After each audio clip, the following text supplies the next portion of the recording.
guys? Hope everyone is doing well. So nice, too. So nice.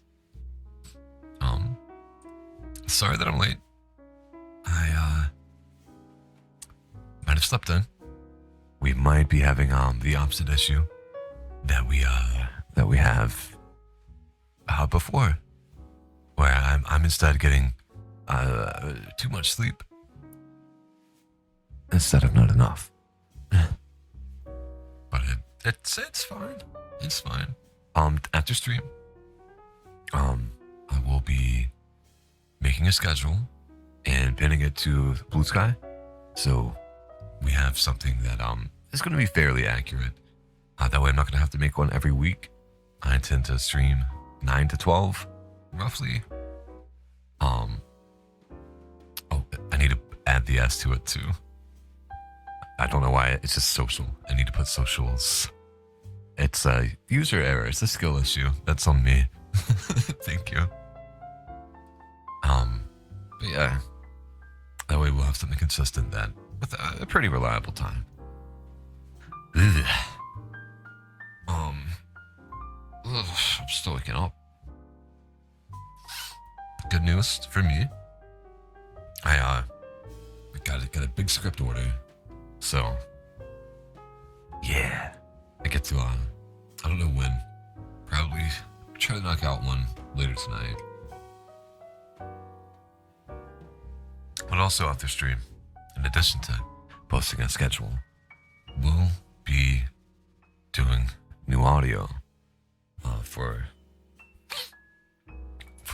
the Ko-Fi members. So there's going to be one free one that's going to be uploaded on there and YouTube. But I think once a week. I intend to, but definitely once a week. Hopefully on Mondays. It's always going to be a new upload. Yumi actually sent me some really kind of cute ones. So I might do one of those. I have a list in my phone, but if I don't do those, I feel like it's one of those things that I'm going to lose it. I'm not going to do it because I'm going to forget it exists because it's penned, and I very rarely, only in very specific situations, do I actually go back and check pins. So, yeah, we'll be doing that. I'll be getting a new ASMR out there. Some cozy nice things. As always, I wake up and well, not always, but as of recently, I wake up and then there's the need to play Final Fantasy 14. I really want to do that, but I'm not. But I'm not going to. I guess I'll be good. Get my work done. Also, and getting to hang out with the lovely Sue today. So it's always nice. I think tomorrow after stream, it'll be Eloise. And been in a very lightly. Like I felt it building, right? A music writing mood. I have no clue what I'm gonna write, but just know that like I feel that creativity there. But I don't know what it's gonna be. Just thinking about trying like an indie rock thing again. I had some good ideas last night before bed, but completely just fell asleep. I hate those feelings like where you have good music ideas. And it always happens when you're in bed.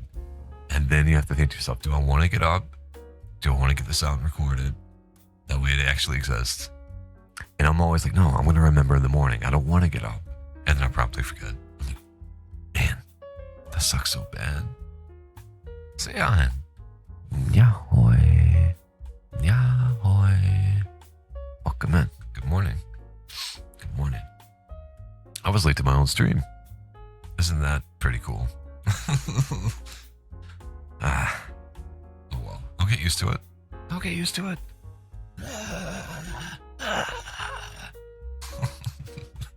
Is it? Okay, well. Yeah, poor pity me. Pity me.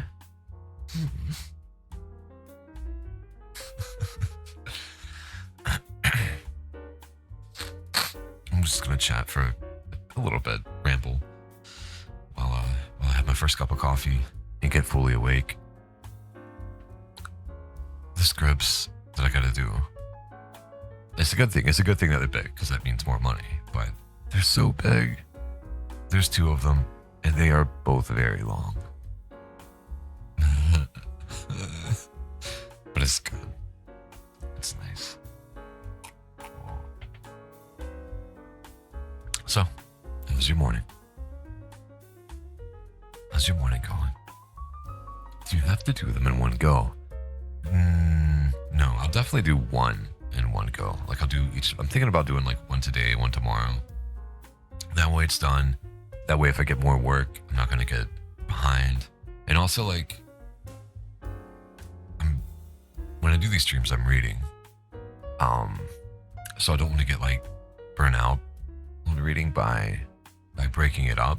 And, like, you know, having work be a part of it. I can if it's done sooner, then I don't have to worry about it, you know. So we're gonna try that. We're gonna try it. Made muffins. What kind? Chocolate chip with the addition of vanilla. Oh, double chocolate. Okay. All right. Okay. I feel like I remember. I feel like I remember you doing that.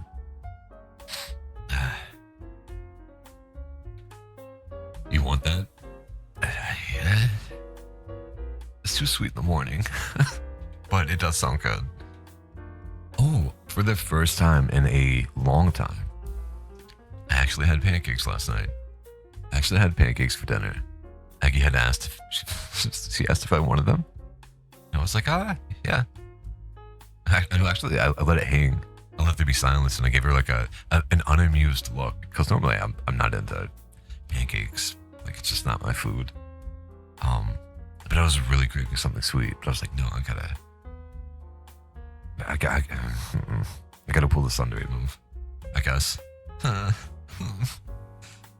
She was like, no, and I was like, actually, yes, I would love them.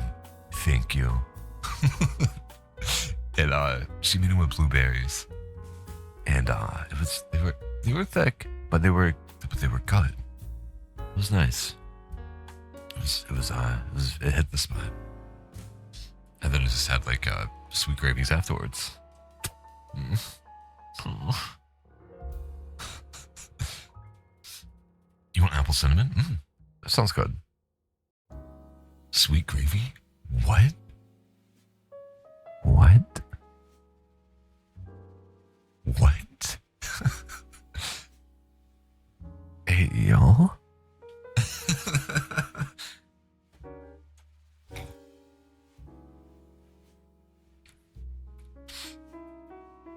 Do you notice the difference with my sound? Does it sound better? Oh, let me see if it actually saved the settings before I asked that. I had an idea, because I tried it in my last...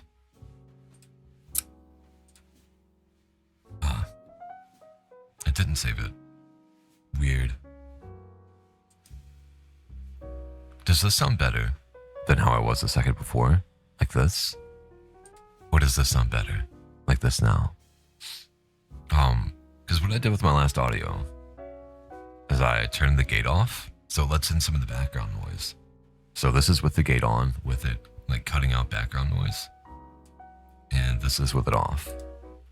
So you might be able to hear the fan sound, but if it's picking it up, it might be less choppy in the background. I don't know if that's something you're hearing. I have like the lower gain settings on.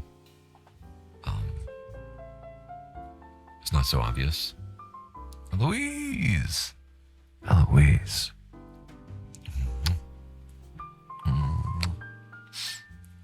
So you can't hear a difference.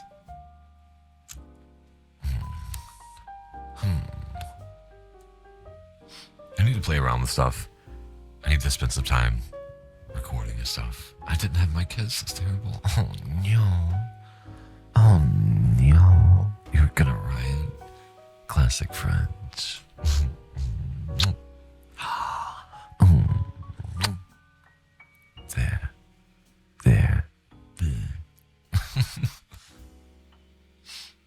did you sleep, Eloise?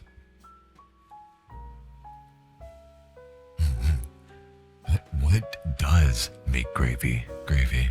It isn't the meat? It isn't the meat? I thought it was the meat. I thought it was the meat flavor that makes gravy gravy. No? Yeah. I think it is, though, Seon. I think it is. Maybe I'm wrong. Could be very wrong.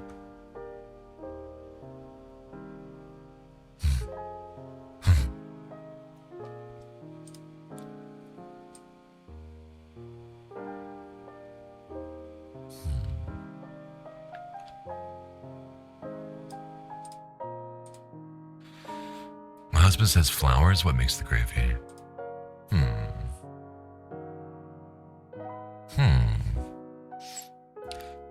I had a lovely dream with you and Elo, Coochie. I told her to. I need to hear more about it. I'm sorry I didn't ask more. I was still waking up. It messed up I am. Sweet gravy is a thing, I guess. See, I felt like it was like the meat, and then also like the meat flavoring of it, and also the thickness of it, which I guess would come from flour. I don't know. I feel like as a Southerner, I should know. It should be clear. Maybe it's also a regional thing. Like based on like location in the world. You know what I mean? Like what constitutes as gravy for us might be different for the French. I made up for some of my sleep this morning. Hello. The world's gonna end. We both had good sleep. Oh no. It's been nice knowing everyone. The black hole's imminent. The black hole's incoming. Oh God. The flour making the gravy? What is bechamel? Bechamel? Bechamel? Is that how you say it? Is it even French? I mean, just... You can have a meatless gravy, but I feel like it still has at least like meat fat or something in it. Because like any of the gravy you get in cans are like, not cans, but jars, are like meat based. I feel like, but maybe I'm wrong. Butter, flour, and water. Oh, okay. This white sauce that you put in. Oh, come on, let's do this. Yay! Black hole! No, I like existing, Eloise. We gotta reverse this. Quick, I'll stay up for 4 days. I'm gonna right our wrongs. I'm gonna save the world. Isla. Nyahoy.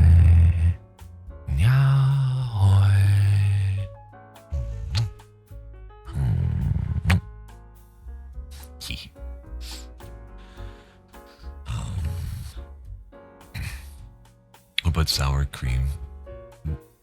Ooh. Something cool that we did with the pancakes was put cream cheese on it. That was actually kind of nice, just a little bit. That was cool. I liked it. I think it goes well with the fruit as well. So essentially, sweet gravy would just be fruit and fruit juice instead of meat fat. It just sounds like an abomination. I'm sorry. Oh. I thought like a sweet gravy would be like regular gravy with the addition of sugar, which I could definitely see us doing. Us Americans doing. It would be icing. That's just icing, bro. Thank you, Seon. Yes. That's just icing. Come on. Get real. It did not let me send another look emote. Why, Isla? Why? It's weird. Is there did it say there's a cooldown or something? Because I have not looked at the settings much. Instead, I chose sleep in chaos. Fair. Well, we're world enders. You, me. Nyahoy.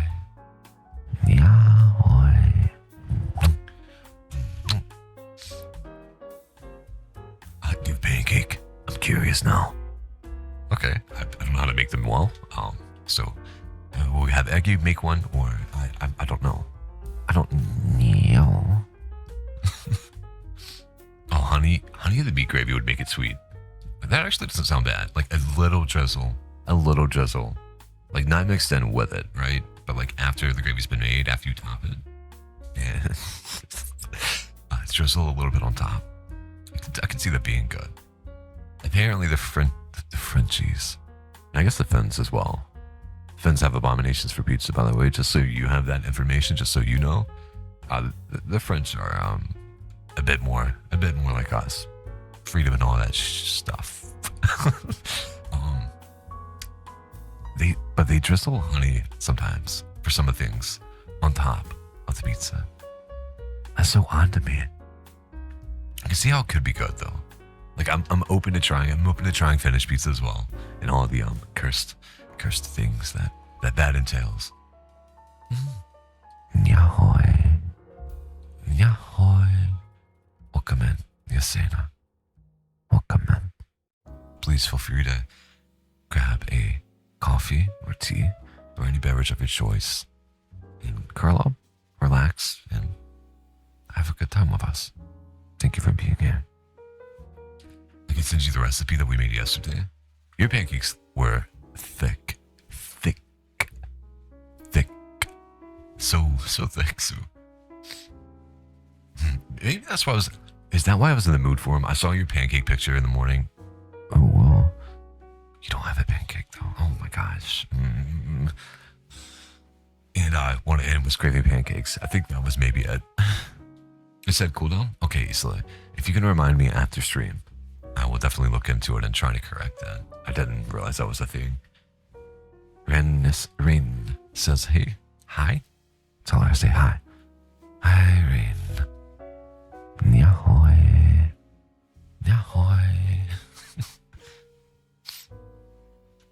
Thank you, Eloise. Appreciate you. GG, Elo, I was too busy sending a recipe. You with goat cheese. Goat cheese on pizza, I can definitely see is fine. You're entitled to your wrong opinion? You, me. How dare. Listen, you gotta come here. We gotta get you a New York style pizza. Done right. I gotta find like a good local place again. Or the only good local place that's closed, which was unfortunate, but that's where we're at. And then you can go back and preach the word of American superiority through pizza, just pizza. That's all I'm saying. It's sweet, nice. Mm-hmm. I had to do woo on it, so it makes it better. That's fair. You know what? Yeah, it does soften the blow, just a little bit. Just a little bit. You know what? Fair point. But my point still stands. You have to learn. You have to be taught the right way to pizza.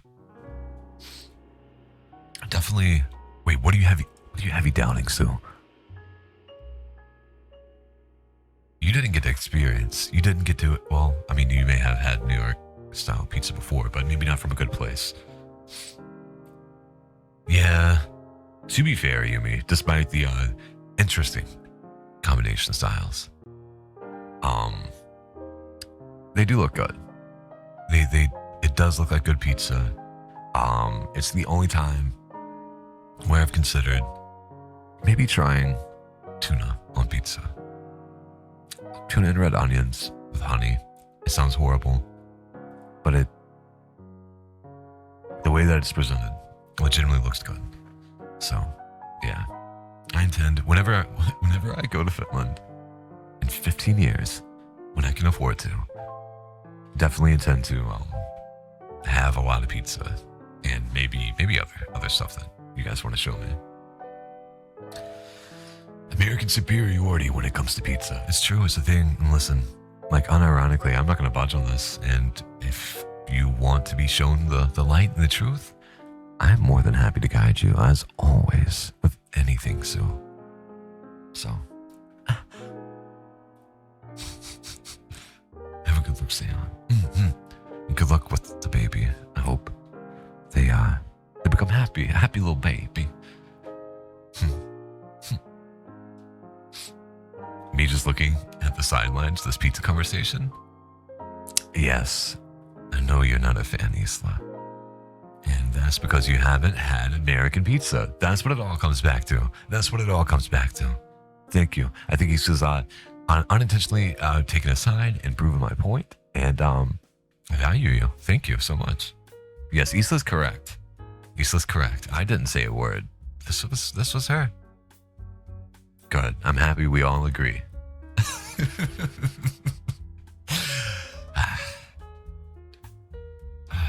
My go-to pizza is tuna, minced meat, onion, and mayo. See, like, I would, when you say mayo, what I'm imagining, and it's not like a mayonnaise as the sauce for the pizza. It's like a swirl, like a topping of, like aioli. Because that sounds good. Like, one of the pizzas that we get from, like, this kind of hippie place has like a garlic aioli swirl on top, but it's shiitake mushrooms, chives, onions, caramelized onions. I think that's all that's on there. So it's pretty, it's pretty good. It's pretty good. I enjoy it. Hi, float. Nyahoy, nyahoy. Welcome in. Welcome in. Please feel free to grab yourself a coffee, a tea, or any beverage of your choice. Grab your favorite blankie, get cozy, and join everyone else as we relax and chat and read stories. A blankie, yay. It's nice to see you here. Tuna and meat? It doesn't sound horrible. Sometimes shrimps too. Now I was on your side, Yumi. So shortly. We were on the same side. It's just a swirl of mayo. Okay, I can get behind that. Remove the shrimp. Maybe, if the minced meat isn't in small. I don't know if I've had minced meat. What is it just a combination of like pork and beef and chicken? Just like finely cut up? What exactly is minced meat? The blanketeer approves. Nice.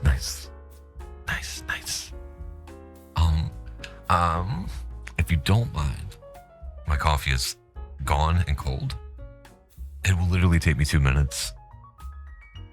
I'm gonna go fill my coffee up.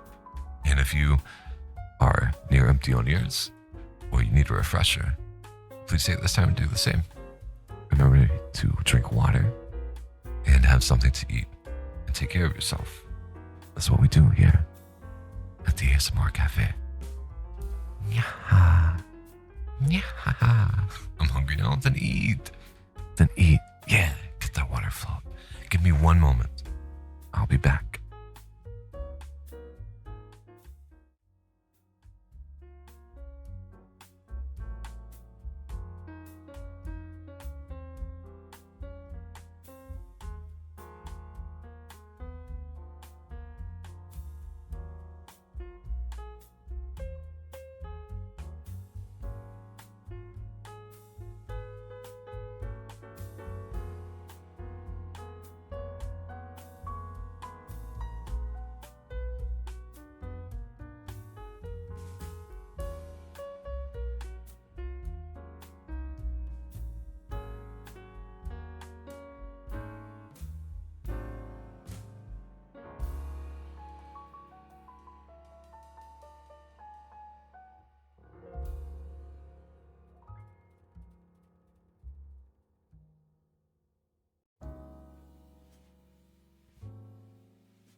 Okay.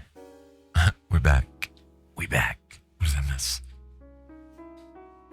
Same, I've been feeling super hungry today. Good. Eat. So, eat. Yeah. Might be good for my still unhappy stomach. Making tea? Good. We'll have to wait another hour as I board the train home. Have fun when you get home. You've had a long day, I imagine, and you deserve to relax and have some happy time with tea. I feel you, but not eating much because I'm so lazy. Oh, what is a goat? Goat? Goat? Goat? Go? Blah. Definitely have something, Eloise. Although I'm right there with you. I didn't eat anything yet. I will after stream. But I normally wait a little bit before. I don't eat first thing when I wake up anyway. But I literally just woke up not very long ago. But I'm gonna take care of myself too. And that means that you have to as well. Especially when you're here. Feed that woman. Oh? Had my last onigiri and considering a biscuit packet. Get those emergency biscuits, lady. Thank you, Flo.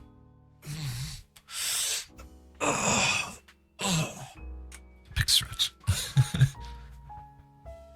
Want to try adding a comfy blankie on you? No. I'm standing. I'm not sitting.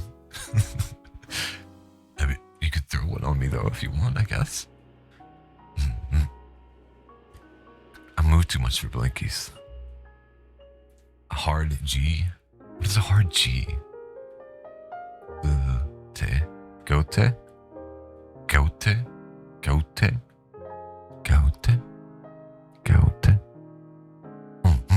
Okay.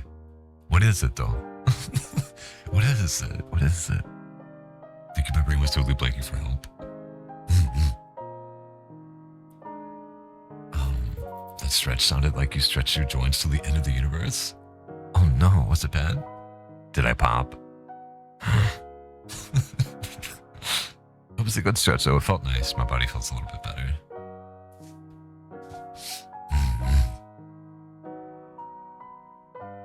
It did make me a little bit sleepy though. Or maybe I'm still just a little bit sleepy.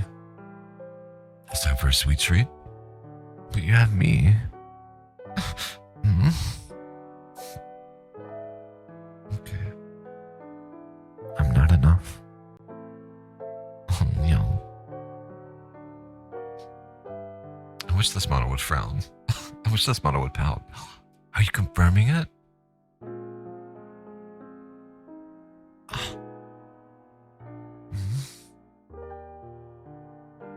Okay. We describe what counter. Oh no, I missed it. Oh wait, it's a. I've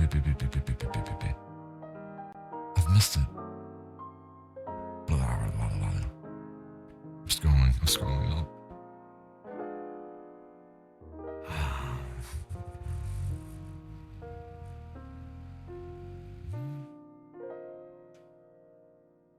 Wait, I don't see it. Oh, it's time. Okay, I thought you were saying that it's time for a sweet treat. And then confirming that I wasn't enough of a sweet treat for you. It's like a mill, but tiny and sweet. Nice. It's cool. I like that.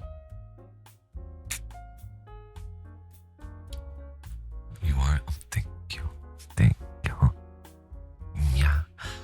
Yeah. Yeah. Yeah. Yeah. Yeah.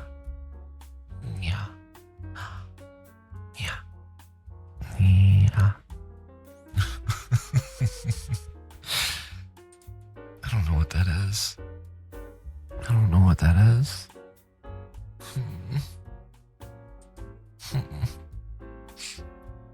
RG goat goat goat goat goat goat goat goat. Okay, I'm gonna stop. Yes, okay. Not too long. Go Goat. Okay. With Duolingo shifting to AI, I have to find an alternative. Be my alternative, both of you. I feel like you'll throw random words at me, and I would just have like a handful of things. No, dude, seriously though, I need to find an alternative. I saw that the Duolingo Reddit is making their own version of Duolingo. I know there was Suits and AI. No, the AI is the problem. We don't. No, just give me Sue instead. Come on.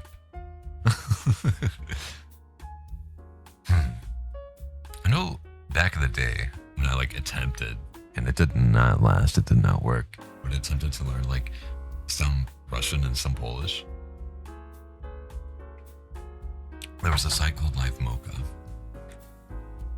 that that was good. It was interesting.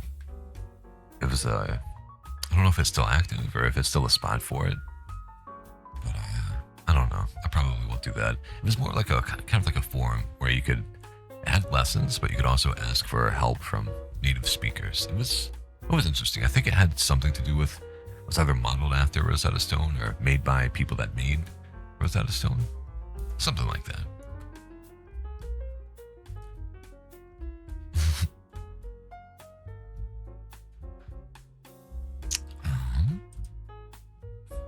Let's see. We are reading shorter stories. I have some pulled up. Let me just. Some of these have been long ones, even though they're in the short story subreddit. So I just want to make sure that none of these are incredibly long. Although the one that we did read last time that was long was really good. I enjoyed it a lot. This one's titled, I Hate the Way You've Colored Your Hair. I hate the way she's colored her hair red. She didn't always have this color in her hair, even back when we were 11 years old. She always had the most beautiful golden blonde hair. Is this about Eloise? I was lucky enough to meet her one day as I was riding my bicycle down our road. As I rode by 2nd Street, I saw her with her head down. She was in a dirty white shirt, sitting on the curb, with her hair over her face, and she appeared to be crying. I stopped. What's wrong? I asked her. Sometimes I just feel like crying, she said. I showed her I could do a wheelie with my bicycle, and for a split moment, I saw a smile creep across her face. And we've been inseparable ever since. I'm going to change the name. Eloise was the name. Eloise Marie Jones. Every day after school, I'd make my way to 2nd Street to find Eloise, and I'd always find her waiting for me. We would play and trade our Pokemon cards, and sometimes we'd go out to the woods behind her house and play. She just made every day after school seem like the first day of summer break. It wasn't until we started going to the same high school together that I started realizing maybe I had feelings for Eloise. She was always just a friend to me, but for some reason I started viewing her and feeling for her differently. I would always be off doing some mischievous act with my friends, like setting off smoke bombs in the courtyard or stink bombs in the classrooms, while she was hanging out with her friends behind the school, smoking cigarettes or drinking some cheap liquor someone had brought to school from their parents' liquor cabinet. We would still always make time to find each other throughout the day and just hang out and be in each other's company. Until that one fateful day, she dropped out and disappeared. I never stopped thinking about her and that long, beautiful blonde hair of hers that would push into my face whenever I reached in to give her a hug. She just dropped out of school and disappeared. I had a car by this time, so nearly every time after high school, I'd drive by my 2nd Street to see if I could see her, but she'd never be there. I just needed one more hug, or at least a goodbye. Eloise never left my mind. I remember it clearly. It was my 4th or 5th day in community college when I saw her. I was driving home and she was sauntering down the street. I pulled my car over, got out, and faced her. Eloise? I questioned. She turned around with tears in her eyes and ran to hug me. I've missed you. You were that person in high school, right? She said, holding the top of her nose and sucking air through it as if she were trying to clear her nose. And that's when I noticed, under that beautiful blonde hair of hers, were sores on her skin. Yeah, Eloise. I'm that person. Let's get you somewhere. You want to go hang out at my house and maybe grab a soda? She just nodded and got into my car. I skipped school that day, but we had caught up with each other. Apparently, oh no, this isn't good. Maybe I shouldn't have chosen the name Eloise. Oh no. Apparently, she was caught that day in high school doing methamphetamine behind the school with her friends and expelled along with being kicked out of her own house. And she had been wandering the streets ever since. Eloise, I care for you and want to help you. Please, let me help you. I asked her. She just held her head down and started crying. What's wrong? I asked. Sometimes I just feel like crying, she replied. She agreed to let me help her, and I dropped out of college to get a job. Someone had to pay for her rehab because here in America, help isn't free. I could have stayed in college and had a 50-50 shot at getting a job paying over twice what I had now, but the problem is that Eloise didn't have 4 years to waste. After she left rehab, she was back to her beautiful self. I told her that since I already had a job and she was out of rehab, maybe we should find a little house together and we'll both go from there. She smiled and said that that would be great. We looked for weeks, and we finally found a house in the country. It wasn't the best, but it was well within our budget and we both liked it. The only problem I had with the house in the country was that my dad always drilled into my head. He would always say, living out there in the country, can't be too careful. When you're seconds away from danger, hope is just minutes away. So I saved up a little money and purchased a firearm to protect my house. I never wanted to be a victim, so after careful consideration, I found myself a cheap but usable don't ever buy a high point. Oh my God. A high point 45mm pistol. It was ugly, but if someone ever broke in, it would be there waiting to help me in my dresser drawer. After coming home with the pistol, Eloise was enthused with it. You'd actually expect us to have stuff that robbers would want to break in and get, she laughed. How are you going to protect the stuff that you don't have? She said, and I just laughed with her. Eventually, we'll make this house a home. Just you wait and see. Living with her and working at my dead-end job, 2 years just melted off the calendar, and throughout it all, I saw Eloise's smile fade faster and faster. I did everything I knew to make her happy, but sometimes you just can't win the audience. One day, with tears in her eyes, she admitted to me, I think there's just something wrong with me. Throughout these 2 years, we've had birthdays and holidays together. We've partied hard and we've worked harder. We turned this house into a home. And we've made a life for each other. But it's just not enough for Eloise. She can't get over being sad, and I can't understand why. This isn't the 100K job and nice apartment I had planned for my life, but under the circumstances, it seems as though we've done everything absolutely right. But she still wants to cry herself to sleep some nights, and others, she just watches television and doesn't sleep. Eloise needs help, and she gets what she needs. I was so impatient waiting by the door of the psychologist's office. It was only an hour a week, but every time it felt like I was sitting in the office for a year straight. Until one day, she came out with a very solemn expression on her face. In silence, we got into the car and I drove her home. As we were pulling into the driveway, she looked over at me and said,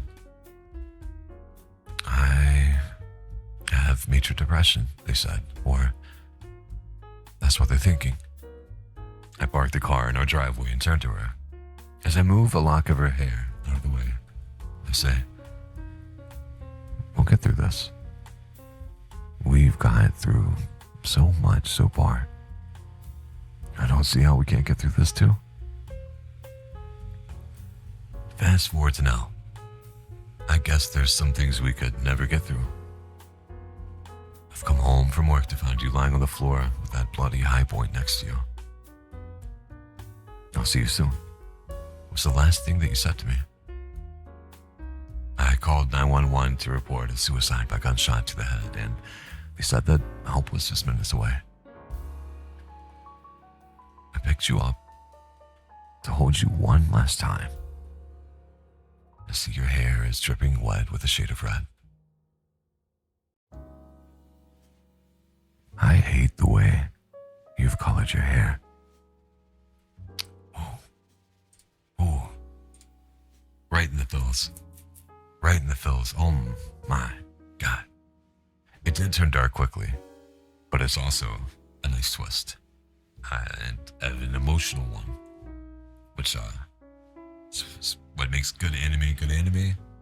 It's also what can help make a story impactful and good. Let me scroll up and see what you guys were saying. I want to make sure I address everything. Somebody's cooking something and it smells great. Train window. Short stories while looking out the train window. Nice. Train window might be a good addition for a lo-fi Spirit City game. Yeah, that's a good point.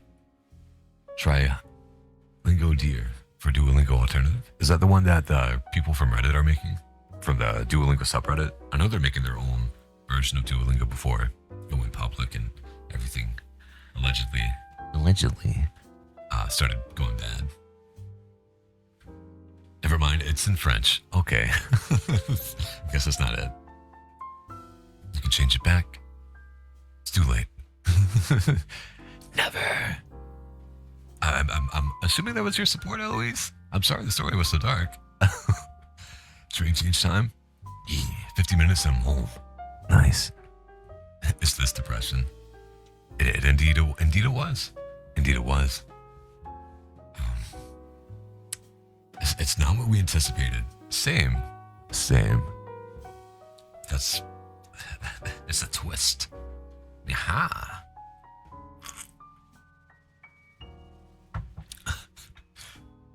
The twist you expected.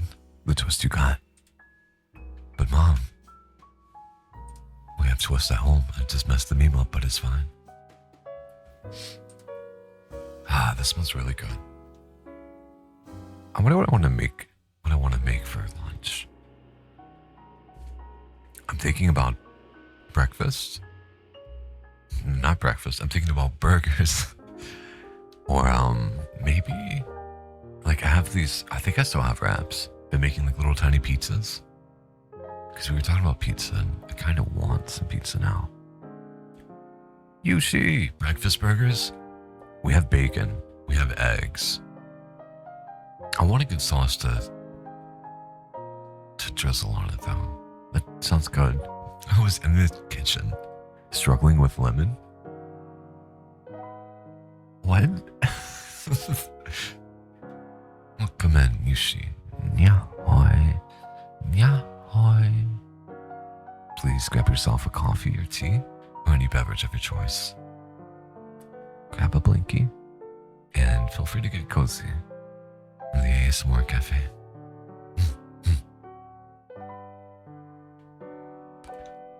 Let's see, I have a couple of other stories, but after that one, I want to find something that's a little bit brighter.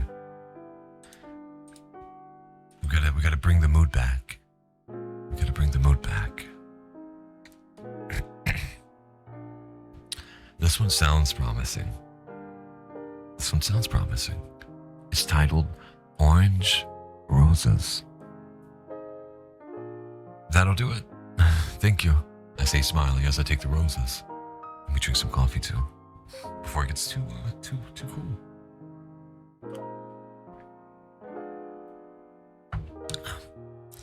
Logan has always loved flowers, and orange roses most of all. Orange roses aren't easy to find, mind you. They've always been his favorite, so they're worth a search. Red roses are too cliche, he'd say. Orange roses are the standout of the rose family. They mean enthusiasm and passion. Isn't that the best combination? I'd smile and kiss him. Well, it's certainly the combination I feel about being your boyfriend, I'd reply. Now, I tucked the bouquet of orange roses wrapped in cellophane under one arm as I began my walk to the final destination, Logan himself. The engagement ring pressed against my thigh nestled safely in the front pocket of my khakis. In my other hand was the picnic basket. Okay, technically more of a large lunchbox, packed with the Chinese takeout I had just picked up on my previous stop. But let's be honest, I can't cook. Even if I could, Logan's favorite is Chinese. It's our anniversary today. I haven't seen him in a few months, so tonight has to be perfect. All of the pieces in place. Our anniversary is only one day a year, after all, so I've never loved anyone like Logan. I want to show it. I remember when we first met. God, it seems like forever ago. We were so young, freshmen in college. It was in the library. Cliché. I know.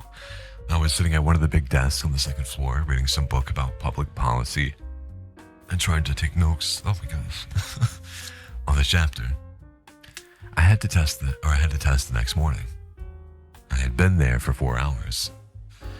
And suddenly, Logan came sprinting up the stairs and emerged into the main space. He was laughing wildly, his backpack slipping off his shoulders, glancing behind him urgently. He paused, looked around, almost ran for the shelves, but then turned the other way. We'd made brief eye contact. I quickly looked down, my face reddening.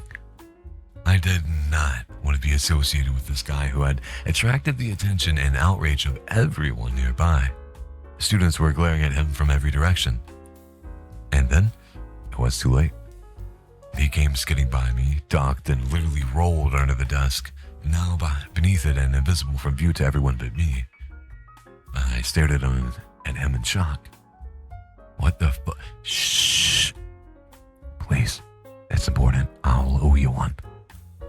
At that moment, 3 guards from campus security made it up the stairs. They looked around desperately. All the other students had, of course, gone right back to studying as soon as the commotion quieted down. Once their bubble was peaceful again, they no longer cared. I glanced down at the guy quite literally crammed under the desk. He barely fit. And something in his eyes made me swallow the announcement of, "He's right here, officers." I just returned to my notes. They were gone. Heading back down the stairs 2 minutes later. The guy immediately unfolded himself, crawled out, and promptly sat on the desk. What the hell was that? I demanded in an angry whisper. I better not have just helped out some criminal.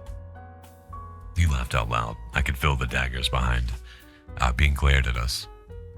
Nah, nothing serious. I stole a road sign.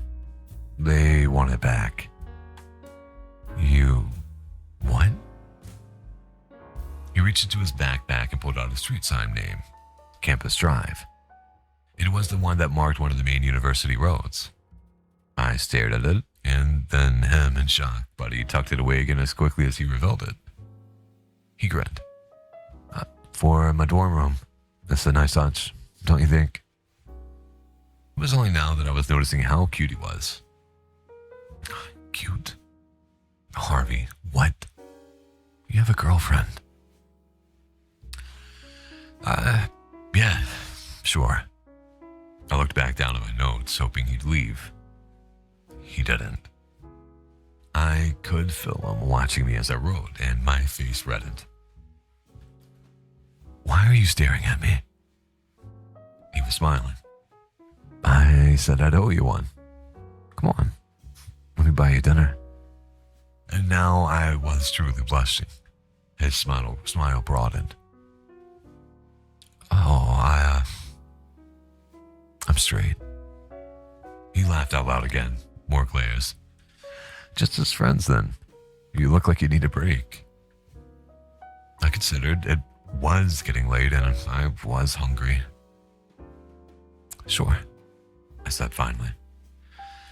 When I was packed up, we left the library together. I'm Logan, by the way, he said. Logan Winter, freshman studying architecture. He was only a few inches taller than me, but I was fighting just to keep up with his long, confident strides. Only a freshman and you're already stealing signs. Jesus. He laughed.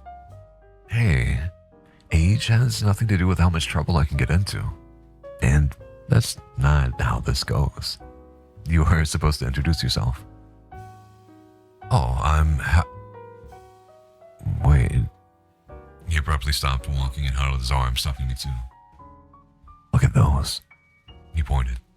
Between the library and the dining hall was a quad with a small garden to one side, which we were passing. In it were roses of all colors. He was pointing at the orange roses. Look at them. Orange roses are so unique. I love that we have some here. Red roses are nice, but so cliche. Orange roses, though. Wow. They mean passion and enthusiasm. Did you know that? Isn't that a great combination? I looked at the flowers. They were nice, sure, but I really didn't care about rose colors. Yeah. He waved his hand dismissively, smiled, and suddenly resumed walking. I scrambled to follow. Anyway, you were saying? Oh, I'm Harvey. I'm a freshman too. Political science and pre-law. He whistled. Wow, smart one, huh? He turned and eyed me up and down. Smart and cute, but straight. How unfair of the world to throw you in my path. I blushed. I was flattered, even if I currently thought I was straight. A spoiler alert, I wasn't. Well, you're pretty good looking yourself. Really, Harvey? That's what you came up with? He winked. I appreciate it. Now, come on, I'm starving. He led me to the dining hall, and we ended up sitting at a table talking for 2 hours past the end of our dinner. It turned out he was a pretty awesome guy, and once I regained some of my social skills, we got along better than I'd got along with anyone in the ages. More coffee.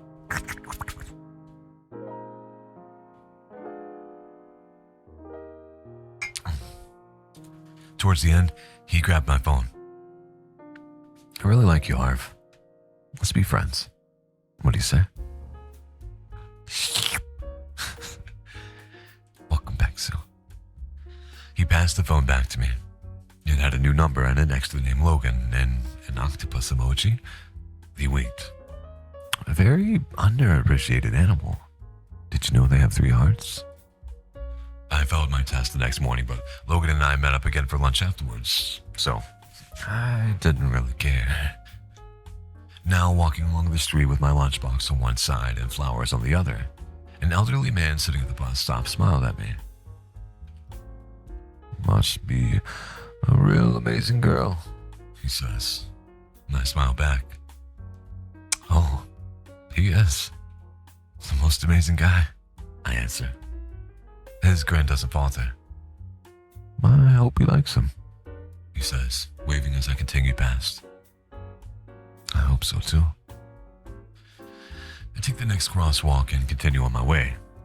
It's a nice night out. I'm very, very grateful for that.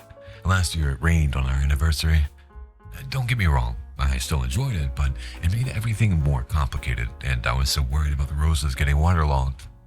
Tonight, though, tonight is beautiful. I remember I was so hesitant at first, so confused.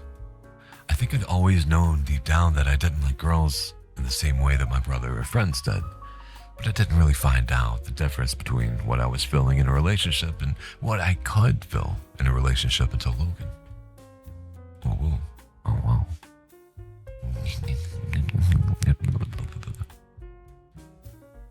was gradual at first. We spent all of our time together, but I still thought it was just in a best friend kind of way. I learned in a matter of weeks that his favorite food was orange chicken, preferably the greasiest Chinese takeout place available, and that despite his frequent daring feats, he was terrified of horror movies. He didn't get along with his family. His dad stopped speaking to him after he'd come out. He loved to read, and his favorite was To Kill a Mockingbird. I wanted to name my first cat Atticus, he had said. We'd studied together. We ate together. We met up between classes to talk or sit in the gardens. Soon, I was spending all my time with him. My girlfriend broke up with me because I wasn't paying attention to her. I apologized, and I did feel bad, but in a way that I was glad when she was gone. I didn't have anyone to distract me from Logan. A month after we had met was when I finally got my stuff together and opened my eyes. Carolyn had broken up with me days before. She doesn't know what she's missing, said Logan for the 100th time. He was sprawled onto my bed, head hanging upside down over to the side. His dark curls were everywhere, a cloud around his face.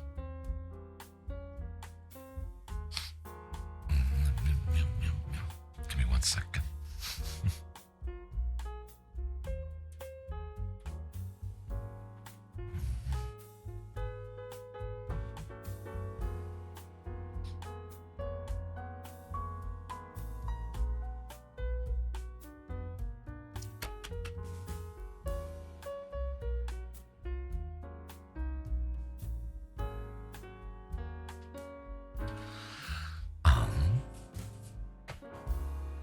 I found myself thinking, yet again, that he was attractive.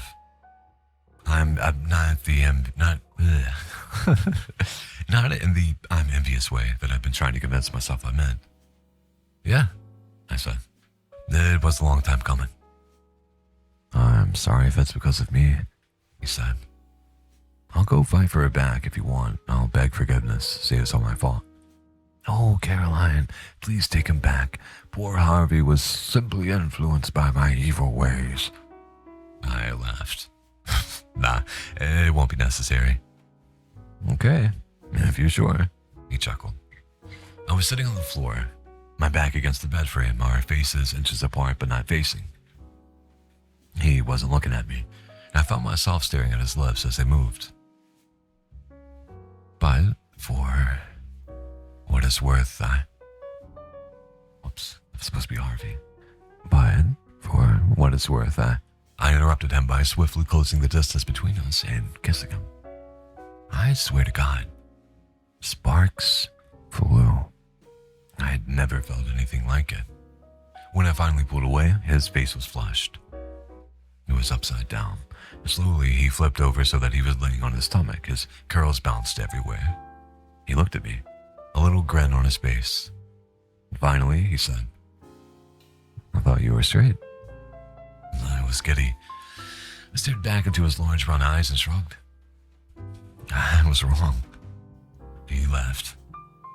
God, am I glad to hear that. And then we were kissing again, barely stopping to breathe. I climbed on top of the bed and continued kissing him as I pulled his shirt off. I paused as I did and took a long, long look. I'm definitely not straight, I confirmed. He laughed again and pulled me back in. I'm almost to Logan now. What a time it's been. All of college, grad school, careers, Logan had gotten a job with an architectural firm. I'd gone to law school. Logan was so excited when I got in. We splurged on a dinner way beyond college student price range and stayed up the whole night watching Suits episodes we'd already seen. Logan couldn't get enough of the fact that I shared the same name as the main lawyer in the show. And coming out to my family, of course, they had taken it much better than Logan's dad had. They loved him. We'd visited him for several Christmases and Thanksgivings since. And now, here, our anniversary. 11 years since we were in freshman college. I smiled. What a wild, fantastic ride. I take the last turn into Oakwood Avenue, tightening my grip on the lunchbox and roses. My hands are sweating a little and I can't drop anything now. The engagement ring continues to press ever so lightly into my thigh. It's comforting to feel it. If I couldn't, I'd be checking every few seconds to make sure it was still there. My throat feels dry now. It's been a few months since I've seen him. It's our big night. Sure, we've had our fair share of anniversaries by now, but I'm still nervous. Logan still gives me the butterflies, just as he always has. Just a few more steps. Almost there. Hi, Logan, I say, sitting down. Yahoy. Yahoy. Welcome in, friend. Welcome in. Please feel free to grab a coffee, tea, or any beverage of your choice. And a nice cozy blanket. And enjoy as we read and chat in the ASMR Cafe. Have fun. Hi, Logan, I say, sitting down. I take out the Chinese and arrange it, with the orange chicken closest to him. Of course, I set the bouquet down in front of him. Happy anniversary. I can't help it, my voice cracks a little. Unsurprisingly, his gravestone doesn't reply. The orange roses look nice against the light granite. Logan Winter, it says. Some dates, a little carving of a cross, and more words blocked by the roses. I miss you, I say. I'm sorry for not coming for the last few months. We've been working on that Reynolds case I told you about last time, but I'd never forget our anniversary. I take out the engagement ring and put it on my finger. I still wear it sometimes, you know? I don't. I mean, we never broke up, so technically, you're still my fiancé. My voice cracks again. I carry the ring with me always. Logan had proposed a few months before the accident. We had the venue booked, the invitations planned, the wedding day set. I leave the ring on my finger as I begin to eat. The sun is setting now. When it strikes the stone just right in about 20 minutes, the colors will make the roses glow. It'll be beautiful, like Logan deserves. Atticus is doing well, I say. The Campus Drive sign still looks great. I almost brought it to you, but you put it up so perfectly above the door frame, and it's a perfect touch there. You can't take it down. Besides, I think you'd rather it be on display to embarrass me whenever people come over, huh? The orange chicken is a little too spicy for me as usual. Logan always teased me about being not able to handle food with any spice. As the sun continues to set, tears begin to creep down my face. I sit cross-legged on the grass, watching as the sun's rays illuminate the orange roses, making them fiercely auburn. Stark in contrast to the pale Logan Winter they lay against. I put my fingers to the stone. Smart and cute. And mine, I whisper.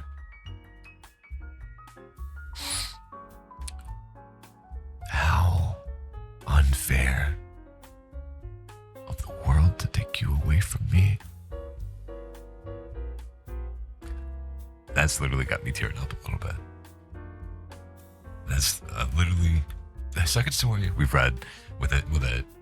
The twist was not the same kind of dark as the last one, but oh god, my fills. Ugh. Well, yes, Sue's got it right. Run. It is some Reddit stories. Oddly enough, a lot of these on this subreddit have been pretty well written. Even the ones that I'm like not a fan of, or if like English isn't their first language, but like the concepts and stuff, all of them have hit so far. I don't think there's been a bad one. which is not generally reflective of my experience reading stories from Reddit. It seems like everyone here has like at least a good grasp, even if it's not their first language, of what constitutes a good story and how to write. I really enjoy it, even if some of them aren't quite my style. It's still nice. Also, like the coffee addict tag. Yeah. That's what we're all about. It's a cafe after all, and this is one of the first things I do when I wake up. It's pretty much how I start my mornings now. Make coffee, get things set up, and it seems like the past couple of times, pretty much, wake up with you guys here on stream, chat for a little bit, and have some coffee together, and then begin to read.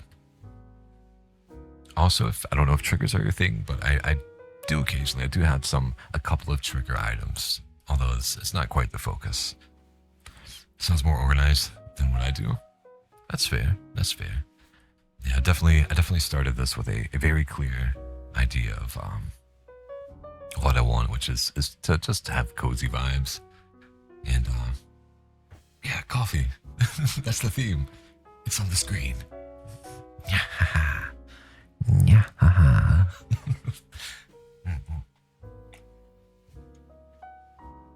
But speaking of coffee, it's time for a refill.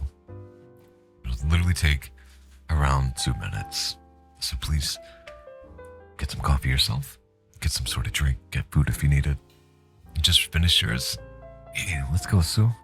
Let's go get more, or go get you a drink, get you something. Let's go together. I'll be very short amount of time. If you have stuff to do, please go do it. Don't feel like you have to stay here. But yeah, be right back.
Okay. Sorry. I hope everyone's got their drinks. Thank you, Eloise. Appreciate you. I love the energy here. Oh, I'm glad. Yeah, make it whenever you feel like it. There's no pressure. But I'm very happy that you enjoy the vibes. That makes me smile. Luckily, I have some decaf coffee, so I can still drink coffee with everyone despite it being nighttime. This weekend, I mainly stream pretty consistently so far. From 9 to 12 EST. Today I woke up a little bit late, but it's fine. But we pretty much normally and regularly just do this, chatting and story reading. But occasionally, I think on Fridays with Yumi, one of my mods here, we're going to be playing Final Fantasy 14 together to kind of break things up a little bit. But it's mostly an ASMR focused channel, about 90%. Um, and occasionally, depending on what's going on, there will be like surprise streams, probably later at night on the weekends. Just depending. Nothing on the schedule for that, but just like, anyway, decaf is what made me think of that. Because I was like, I really love coffee, and I love drinking coffee for these streams too. It's the perfect excuse, right? That's part of the reason I bundled it in. I was like, now I have a reason to drink more coffee than I normally would. But I was like, no, I gotta wake up early. We had D&D early in the day, so I was like, I need to make sure I have decaf, and I did. It actually wasn't bad. It was one that I hadn't tried before that we just had laying around. Thank you, Eloise. What did I say, Eloise? Thank you, Sue. Sorry. I saw Eloise's name. That's my bad. Did you make more coffee, or what do you have? Would you come back with some? No, don't I me. Please. I love D&D. Nice. We just finished up our campaign.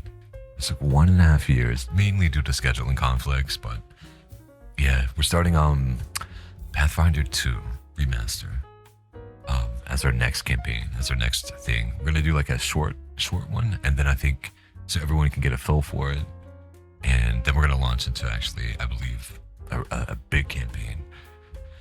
Wonderful DM. I've played like D&D with him, but I don't know. I'm excited for it. I love feats in D&D, so I feel like I'm gonna enjoy Pathfinder. I use decaf when it's night, and I still want coffee. I did have a good amount of decaf for a while, because like sometimes I don't drink often, but what I like to drink when I do are stouts, like dark beers, porters, but mainly stouts. But there's something about coffee that scratches that same itch. So on the rare occasion that I like really want a stout, but if I have things to do the next day, I'll make some decaf if it's late at night. I used to have a fair amount laying around just for that. It's that same itch. It's very nice.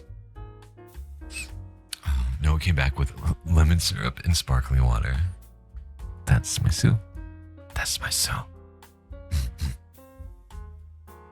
That sounds correct. My group has yet to do a session in like 4 or so months. It's the worst. It's the worst part about D&D. It really is.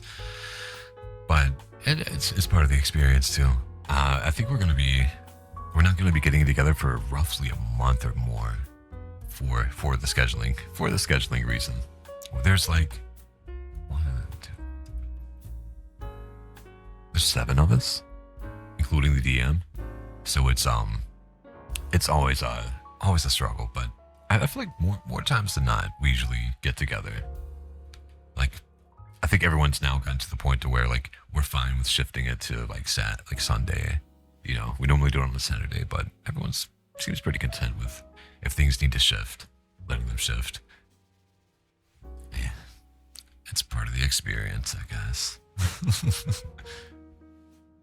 Let's see what else we have story-wise. And please, this isn't me saying we're not chatting anymore. I enjoy it, and it's very nice to chat because I can actually focus on drinking the coffee, and it won't get too cold. I have learned to drink it whenever it's a little bit cold. I don't want to waste it.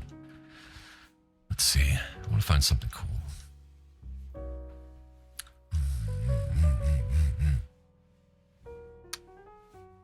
Okay, there's a science fiction one, which let's go.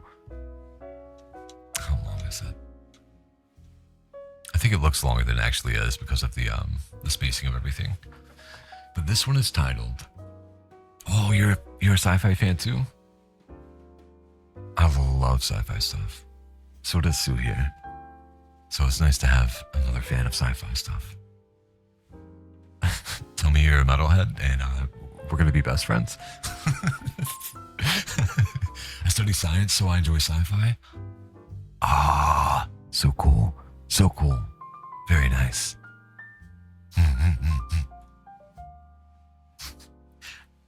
Yeah. Yeah, Sue. Oh, I want to, this makes me happy. Anyway, I'm going to read, and I'm going to look back and watch this unfold. This is nice. It's titled, Have You Heard of the Game, BitLife? There. Yeah. Sci-fi. It's a text-based game that you download on your phone that lets you make choices and develop your BitLife by aging them up. I found it while looking for a game to occupy myself during a 6-hour flight, and against all odds, I got hooked to it. I'm not much of a gamer. Everyone loves sci-fi. Yippee.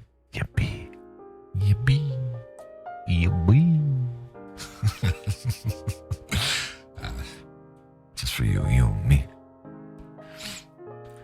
I'm not much of a gamer. Not unless you count Candy Crush, but for some reason, this game really drew me in.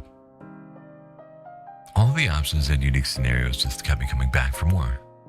My first BitLife died as a mid-level salesman. The next was a famous musician. The one after that was a notorious serial killer. Every new BitLife was different, and every one more interesting than the next. One day, I was lying on my couch, sipping away on the vitamin water as my latest BitLife lived out his final years. He was a very successful CEO married to his partner for 40 years and was the loving adopted father of 2 boys.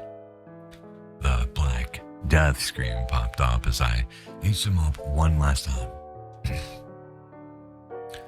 Gary Newell died at the age of 82. He passed away peacefully in his sleep. I let out a satisfied sigh. Gary lived a very fulfilling, very successful life. I took another sip of my water, letting the silence of my apartment envelop me for a few moments. I checked the time. 9:18 p.m. Enough time for me to start a new life. I clicked the little sperm icon to start again.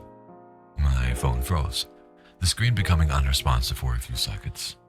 Frustrated, I locked and unlocked the screen to try to get it to work again. It flickered back to life, the app opening again.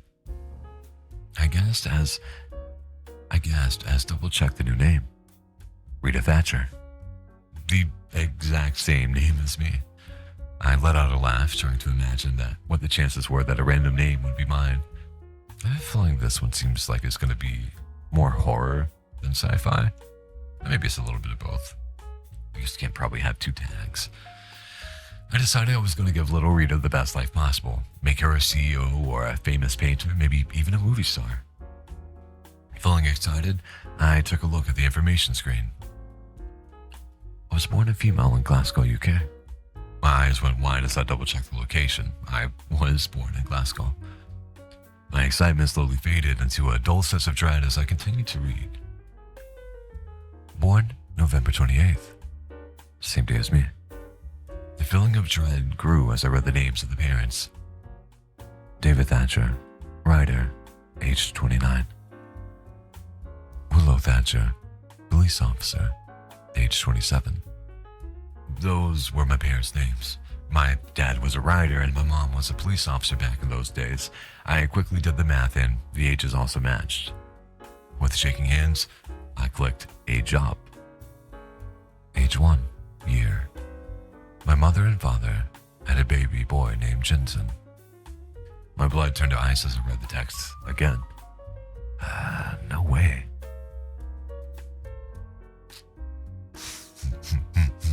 Yeah.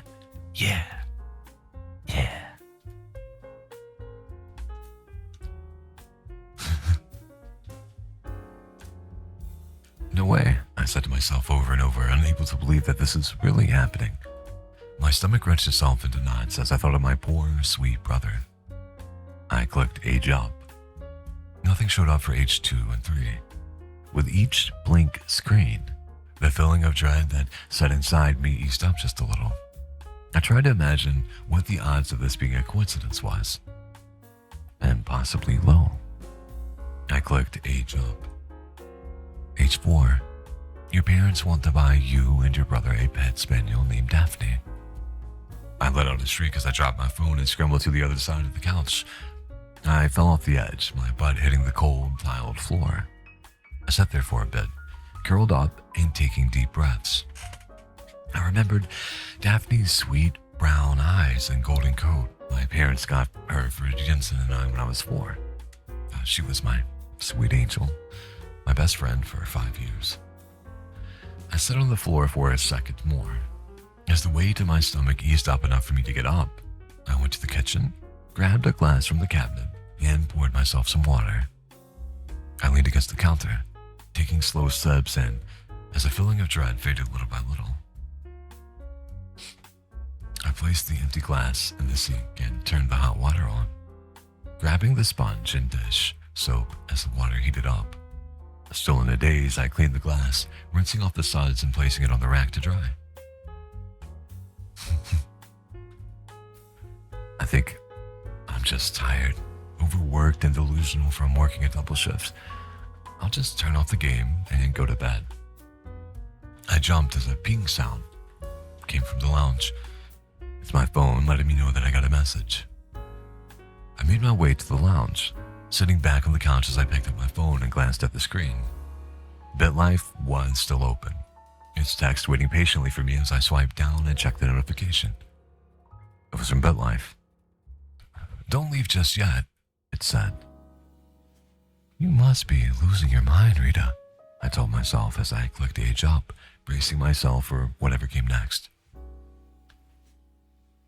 "It's just a game," I tried to tell myself, but it didn't help. Age 6 years. My dad is now addicted to alcohol. I tried to lock the phone, my hands fumbling over the button over and over in a panic. The screen refused to lock, the text becoming blurry as I started to cry. In frustration, I threw my phone across the room. It gave a loud crack. It bounced against the wall, its screen ripping off and hanging from the main body. The phone started pinging, slowly at first, but picking up speed until it became a torrent of noise. Mechanically, I made my way over to it, delicately picking up the screen as its cabling snapped off and left the main body behind. Impossibly, notifications flooded across the top of the lit screen. "Don't leave just yet, Rita," it said, all from BitLife. I watched as they flickered by. Suddenly, they stopped. One final message popping from the text app. It was from my dad. "Keep playing, Rita." I clicked age up. Age 7 years. My brother Jensen died at the age of 6. My eyesight became more blurry as tears flowed down my face. He died in a car crash. My dad was driving that car. He had picked him up from nursery school and was on his way to pick me up from my school when it happened. It was a head-on collision. The police found my dad over the limit and halfway across the other lane.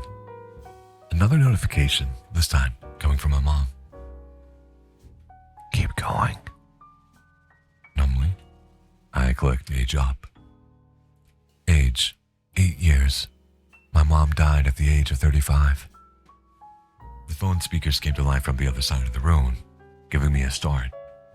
2 voices flooded out of it.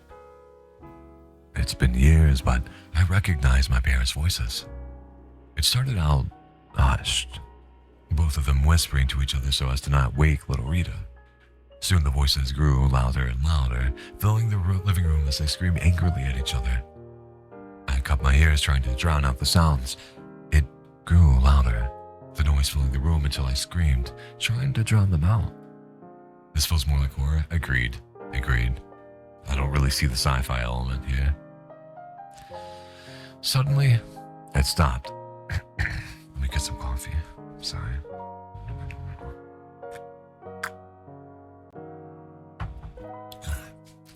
A door slammed and the sound of heavy footsteps marched away. I heard someone open a kitchen drawer, the utensils clinging together inside as someone rifled around. They pulled something out, slamming the drawer shut as they made their way back to where they came. I heard another ping come from my phone. She was stabbed by my father during an argument. The screaming turned my blood to ice.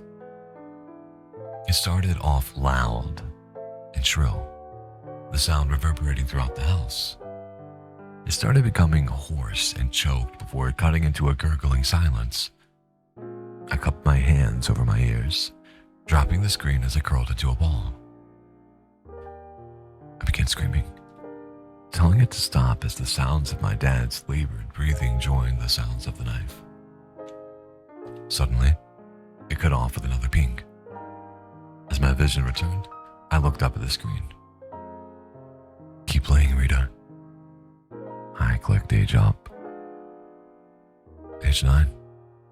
My father committed suicide in prison at age 38. I've been sent to an orphanage. Age up. Age 13 years. I was adopted by Adam Whitley and Sarah Whitley. Another being. Almost there. Age 15. My adoptive father abused me for not finishing dinner. Age up. 18 years. Ran away from home. Age 19 years. I got a job as a barista. Sorry if you can hear background noise. Age 20 years. 22 years. 25. My breathing is shallow. My head is fuzzy. And my hands are shaking as I stare at the screen. 25 years. I turned 26 today. And I jumped as I heard another ping. Almost there. Age up. The Black Death screen popped up. Rita Thatcher died at the age of 26. She was killed while at home. I feel like the ending could use some work. It wasn't bad overall, though. It wasn't bad. It's making your skin crawl. Oh no. Oh no. Sci-fi horror, maybe a bit like Black Mirror. Yeah, I was thinking like definitely Twilight Zone. Tales from the Dark Side. Is Outworld one? I don't remember. Outer World? Maybe I'm making stuff up. There was one on Sci-Fi that was cool too.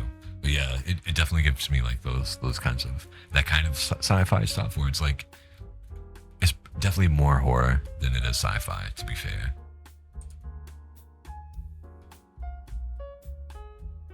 Oh, I guess that's not picking up the background sound. That's cool. Somebody's doing yard work in the neighborhood.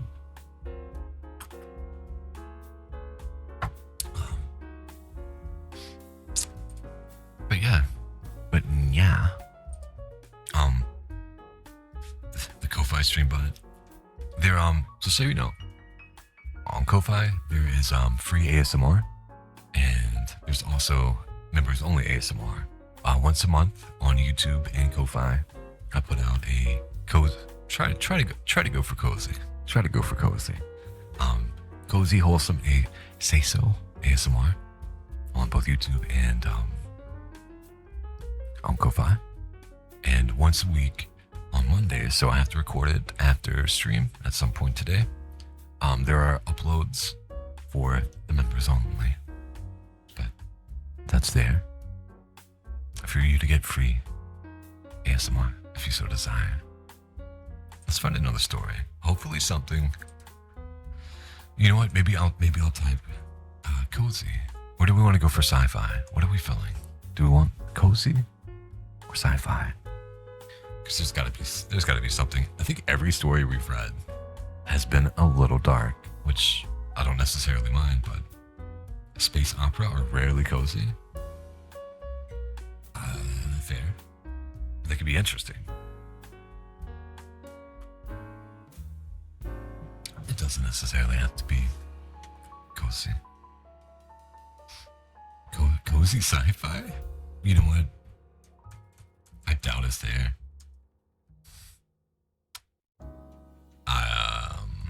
Maybe. I don't mind a bit of darkness, but something like that makes my skin crawl. Fair. That's valid. I don't like pre-read any of the stories, so they're like just kind of all like done in the moment. So I don't know what we're getting into whenever we read a story, which I personally like. That way I'm not like having to read something twice. It's not going to be spoiled for me. We get that experience together, whether it be like an emotional impact or just, feeling nice, soft, and cozy.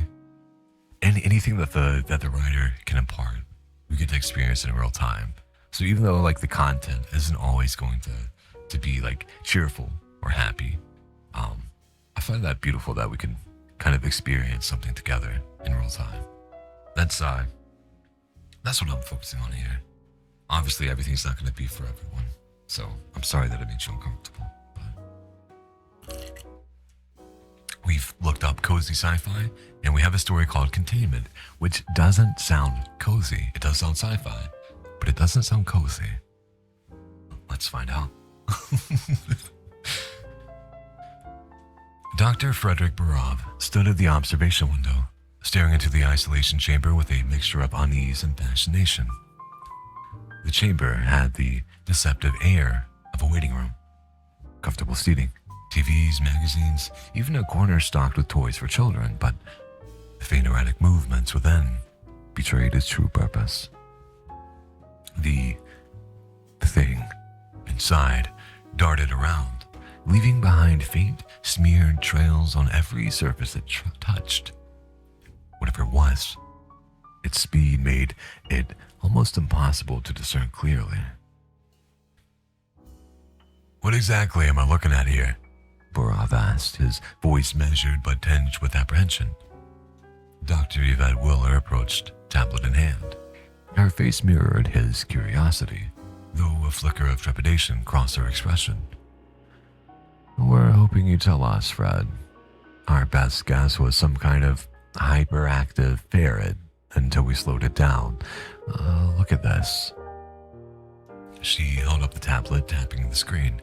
The video feed showed the creature in motion, a blur streaking around the chamber, its path marked by smudges on the floor and furniture. When Wheeler slowed the footage, the form finally became visible. A small wheel-shaped organism no larger than a squirrel. It moved not with limbs, but by rolling, like a living tire, and it could jump. Barov leaned closer, watching as the creature paused by the footage, revealing a trail of viscous excretion that seemed to let it adhere to surfaces. "Definitely not a ferret," he muttered. "No kidding," Wheeler smirked. "At first, we thought it relied entirely on touch and balance. But, see this?" She pointed to the screen as she slowed the footage down, flickering patches along the sides of the creature. "We think those areas are sensitive to light, sounds, and smells." The creature stopped again, and a small section opened up, revealing an orifice. Barov stiffened. "That's a mouth." "Let's not jump to conclusions," Wheeler countered, though her tone lacked conviction. "This is only the third extraterrestrial humanity's found, Fred. Look how the other two turned out." "First two," Barov snorted. "A virus masquerading as a single-celled organism that wiped out Lab 32. That wasn't an alien. And the other one is bark." "Bark stronger than steel, that goes faster than bamboo," Wheeler retorted. "Stream to prepare." "Okay. All right, Sue. Have a good stream." "Have a good stream." "Oh, that's right. I forgot." "Okay." "Yeah. Oh, that's right. Enjoy."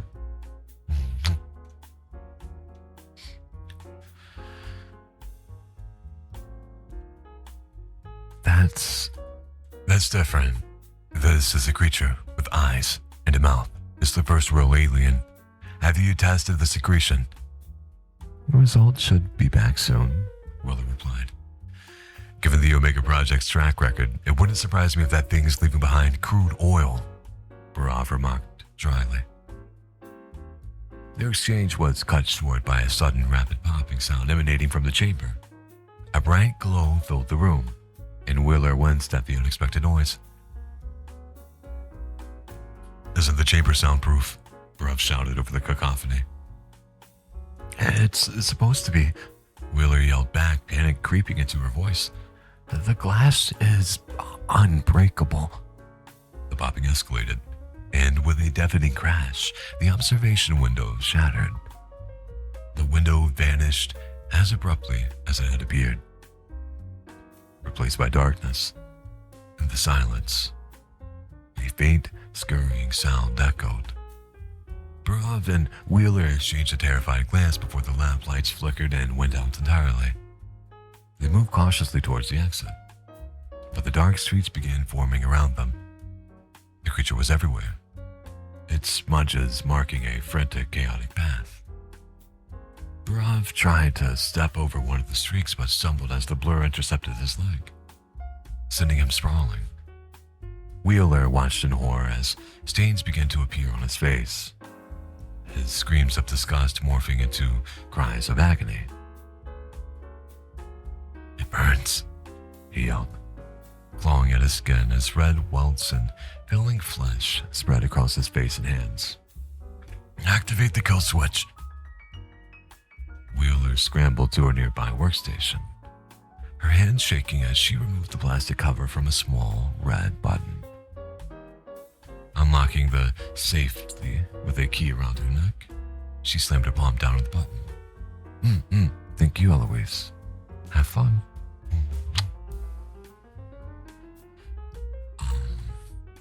The lab erupted into a violent explosion. From above, the facility appeared as a grid of perfect squares. One of these squares, Lab 28, was obliterated, collapsing into a pile of fine rubble. The destruction was so precise that no debris reached the neighboring cells. In a control room far removed from the chaos, a grid of green dots represented the labs. One dot blinked orange, then red before disappearing. Voices filled the room.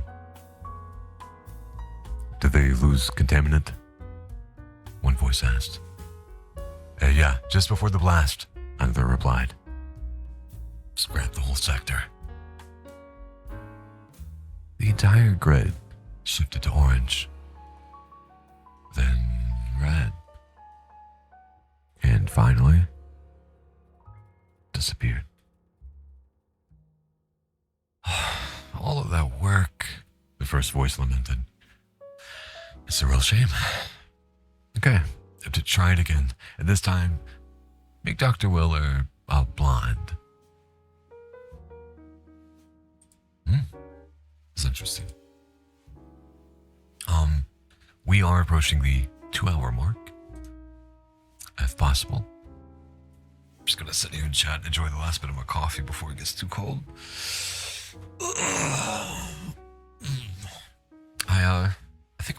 I think instead of being responsible and doing work, I have 2 big scripts to record. I think instead, I'm just gonna play Final Fantasy. I wanted to play all last night. I want to level up Summoner and Scholar. And I want to get to where I can start doing raids with you, me, and Rain, and everyone else. So instead of being responsible and working, yeah, I'm gonna play an MMO.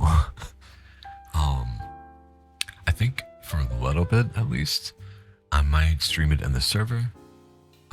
So if you're a Ko-Fi member, and you want to see me play game and chat, that's where I'll be for a little bit at least.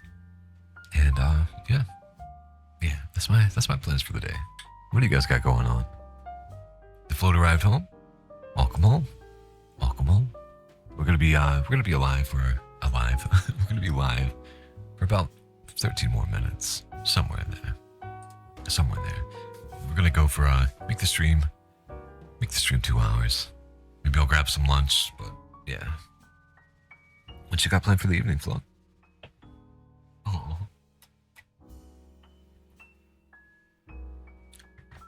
If you need some sleep aid,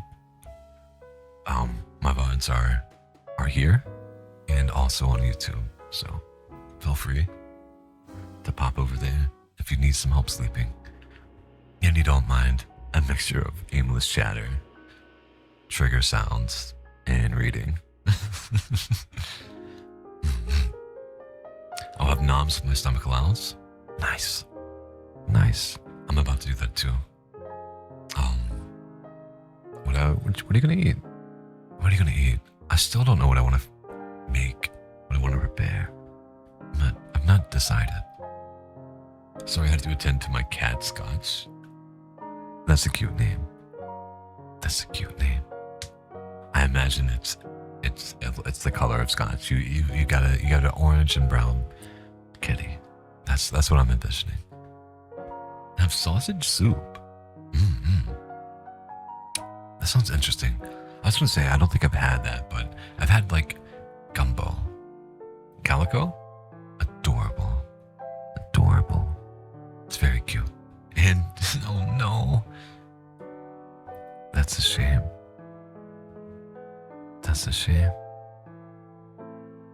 I'm sure you love her, and I'm sure she loves you though. That's what matters. I can be one of those too. Sometimes. But I'm also really loving. I'm really caring. So hopefully it evens out. I adore her, but sometimes I want to headbutt her.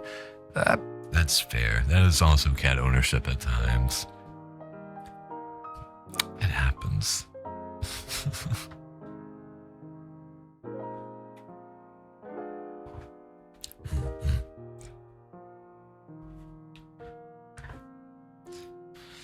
I think I have enough coffee for one more cup. I'm not gonna take it since we're nearing the end, but yeah.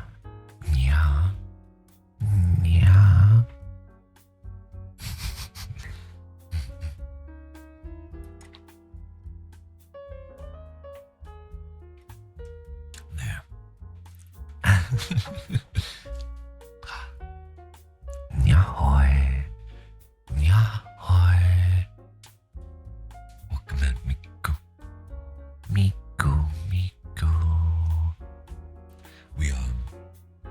We're near the end, so we're not ending yet, but we are nearing it. So I'm sorry for that, but it's nice to see you. Please grab a coffee, tea, or any other beverage that you feel like you want, and enjoy the last little bit of the stream that we have. Thanks for being here. She's meowing for her litter box, which has been moved. But oh no. I know it's really hard on kitties to readjust whenever things like that have been moved. We got lucky with our cats when they were around.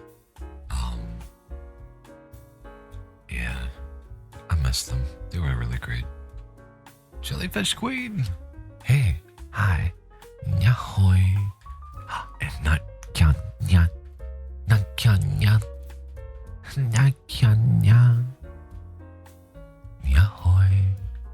Welcome in, guys. Welcome in. It's okay, I'll try to catch you next time.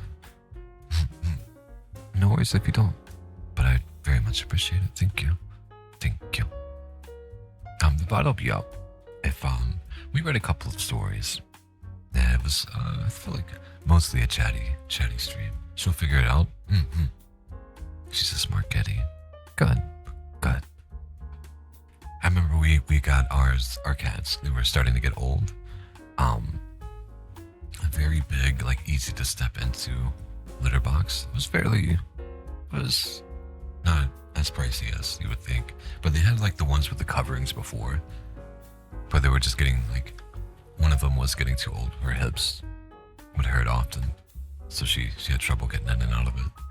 But they make good ones for elderly cats. I don't know if that doesn't sound like that's where you're at, but something to keep in mind. It'll make their quality of life a bit easier when it comes to that stuff. I miss my cats. They're really, really, really sweet, really good. My boy was the best. I got a 2-year-old kitty. Nice. I want to get another one, but I want it to have the right energy. I want it to have the right vibes. Before my cat Lenny, it was actually Aggie's cat, but he became my cat. Even she will say that. I wasn't really a pet person, and I still wouldn't consider myself to be like much of a pet person. I still like cats and petting them, but I also am allergic. But I want a cat that has like the same vibes and energy as my boy Lenny. He was so good, and it wasn't until him that like I really understood like the value and the great parts about having a cat or just having a pet in general. But it clicked. It was my boy. We'd sleep together every night, pretty much every night. He'd crawl up in my armpit and just like drape his arms over my arm and sit there for hours until I went to sleep. He was the best cat. He would greet me every time I got home. Yeah, like the cutest little meow. I miss him so much. He's a good boy. Anyway, I'll not talk about that. I have 2 kitties, around 4 years old. Nice. I wanted a social cat. I got one, but she can get on my nerves. Yeah, that's my one thing is like, while I do want a cat, I wouldn't want it to be in the room, because like where I have my equipment and gear, like musical stuff as well as like mics and stuff, computer stuff, especially like a young kitten, I'm worried that it's going to try to like chew through my wires. I know you can protect them and stuff to an extent, but I don't want it to mess with my gear. So like it would be the whole house except for this room. But also like I want a kitty to be like, to like sleep and hang out with. Like I love if I can get like a well-behaved cat, which I don't think is possible, especially when they're kittens, but that'll just like hang out behind me or sit on the chair with me. That would be so cool. But I don't think that's realistic. My partner does to my cat.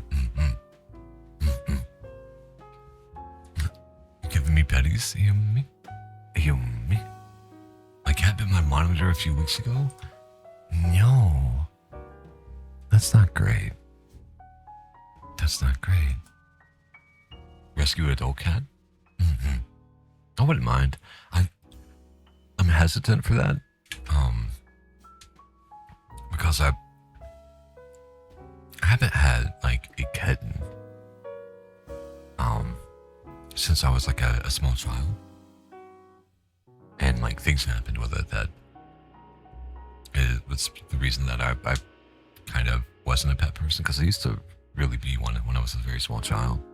But I want something I can spend the most amount of time with and can bond with. Not saying that you can't with a rescue adult cat, but like also like how it's going to affect Aggie when it passes inevitably. That's sad, and it's going to be a rough thing. She's already had to deal with so many pets this year, or not this year, but in the last couple of years. Moving on, that I don't want to put her through that. So I want those memories, and I want as much time as possible with my next pet. So yeah, my cat is a rescue, and she has a handful of trauma issues. That's also like the other side of the coin. I personally like the idea of it because like if it's had a bad life, like Lenny, when he was a kid, they had got him when he was a kid, but he had bad owners and was abused. His tail was broken in multiple places, so it had like a curled up like little pigtail that was kind of smushed in on itself. It looks like a big cinnamon roll. It never, obviously, never healed. But like, you can give animals that have had a rough life some peace and comfort, and I find that sweet. I find that beautiful. But I don't know. I haven't had like my own pet. I consider Lenny mine again, but I have not had my own pet since I was a kid, and since him and having like, I don't know, that love and understanding kind of be reawakened in a sense. I don't know. I like it. It's a thing. But Aggie and I definitely need to get one in time. Maybe not now. I don't think we are financially ready for one. And also, like, I want to get a better place. I feel like it's kind of, if you can help it, from what I've heard, it's good to like not move locations a lot and to give them as much stability as possible. I guess like with a kid, you know. I moved around a lot as a kid, and I would have definitely preferred to be in one place. I know cats aren't kids, but still.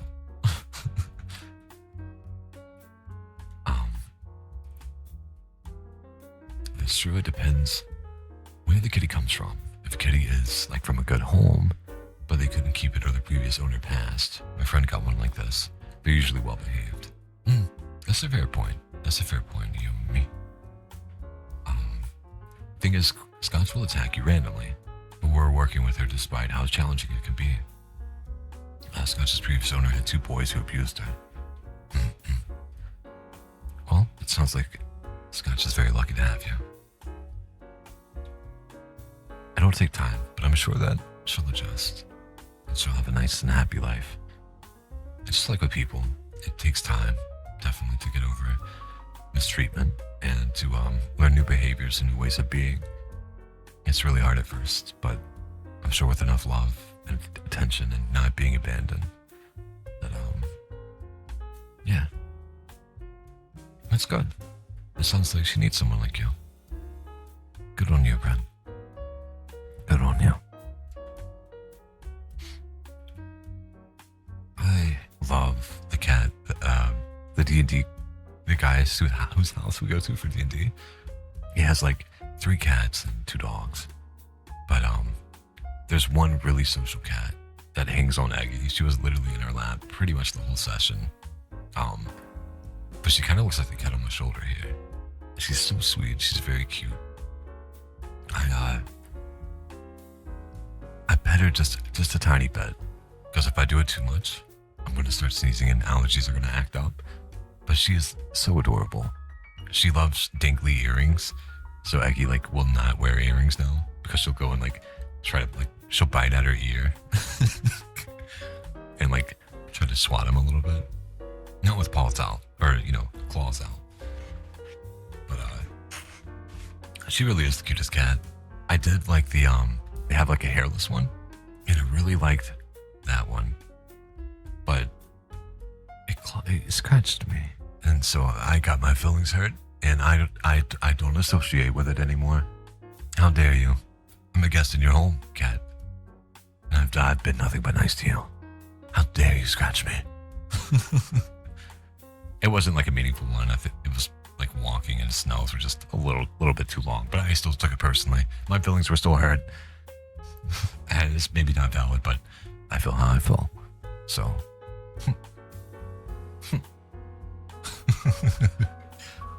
And one of those people who go to a house party and sit there and play with their pets. Similar. I'm the person that if I don't go to parties, I don't party anymore really. But if on the rare occasion I do, I seek out your instruments. Everyone has a guitar hidden away somewhere. I will grab that. I will run to the corner with my drink, and I will play to cope with being social. Inevitably, somebody will come up, and chat, which is fine. I prefer a conversation to be one-on-one. I don't like taking part in group chats. I don't like having, especially in a party context, I don't like having to yell and make myself heard. I'd rather slink away and play an instrument, do something I enjoy, and have occasional one-on-one soft conversations, meaningful conversations. Which, yeah, kind of hard to do sometimes in that party context. I know one of my brother's friends would pinch my guitar when they were overwhelmed. That's me. That's me. I used to smoke, so like that was really great in that context too. Like whenever things are too loud or there's just too much going on or people are getting too rowdy, just getting to step outside for about 10 minutes. And again, perfect context to have like a one-on-one or smaller group conversation. But I don't do that anymore. I've given it up. Which is good. I needed to. I think it's gonna be it's a good move. It's a good move. But anyway, we are at the 2-hour mark. I am going to make a permanent stream to post on Blue Sky. So sorry for this. Just a little bit of that. If you want to follow me on YouTube for VODs or for free ASMR, or same with Ko-Fi or on Blue Sky, there's my link tree. Check it out if you feel like it. Don't if you don't. I will see you tomorrow at around 9 a.m. EST. I'll try to go for a little bit longer tomorrow. We'll see how scripts and stuff go and what the deadline is on that. Thank you for being here, Jellyfish Queen. Thank you. And thank you again for the raid. That was very sweet of you. That was very sweet of you. You guys take care. I'll see you tomorrow.